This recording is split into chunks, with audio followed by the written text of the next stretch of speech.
針對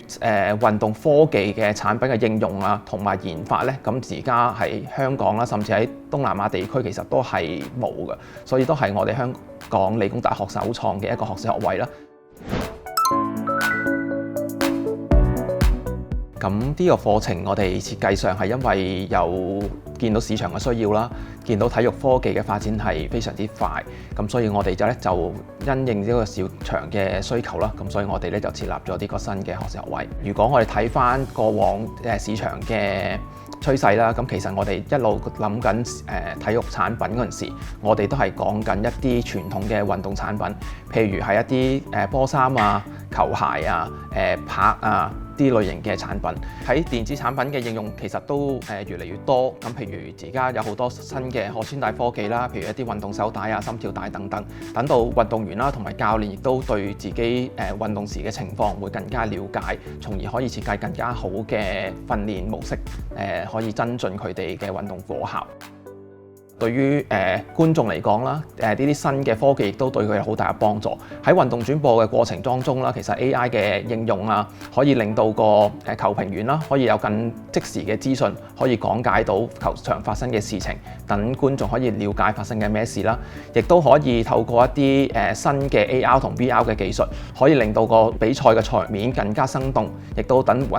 觀眾啦更加容易去理解比賽發生時嘅情況。咁另外一樣係運動科技嘅應用性，就係喺賽事嘅公平性上面啦。咁而家有好多啲 VAR 啲系統啦，同埋一啲鷹眼啊等等啦，亦都等我哋可以更加精準咁樣睇到啲球員有冇犯規。所以我哋傳統嘅體育科學嘅科目咧，我哋都係會受教嘅。咁之後啦，我哋都會加多好多啲工程嘅元素上去啦，等學生可以知道，我哋點樣去因應啲運動員嘅需求，而去設計一啲合適嘅產品，去滿足佢哋嘅要求咯。咁所以第3年嘅課程其實主要係同佢擴闊嘅視野，去到了解翻喺體育科技裏面其實有邊幾個大嘅範疇。咁當佢修讀完呢方面之後，我哋就希望啲學生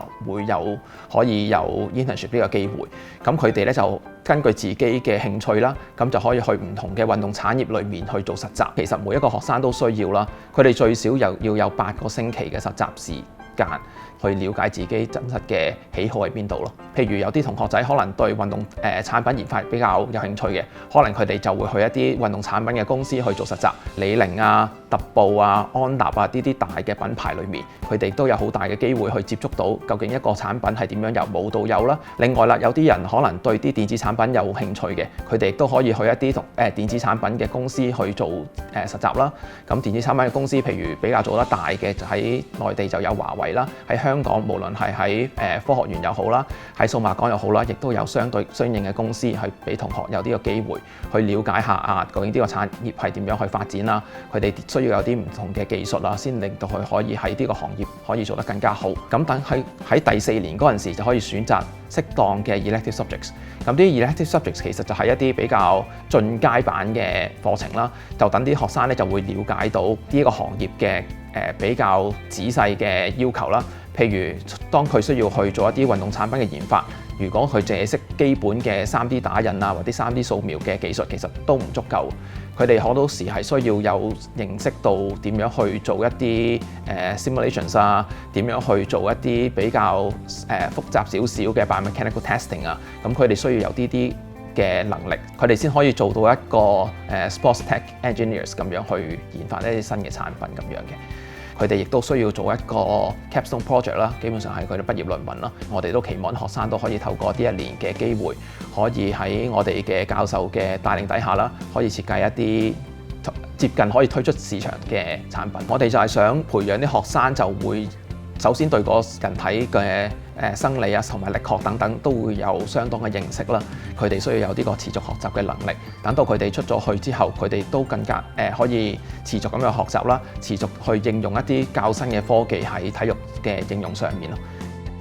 前景上面啦，咁其實因為佢哋每一個學生都會對運動科學都會有基本嘅認識，咁所以其實佢哋對喺未來其實所有傳統運動相關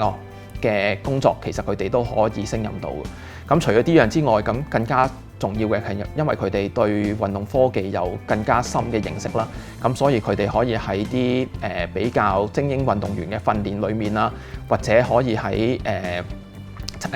職業運動員嘅訓練裏面啦，更加可以發揮所長。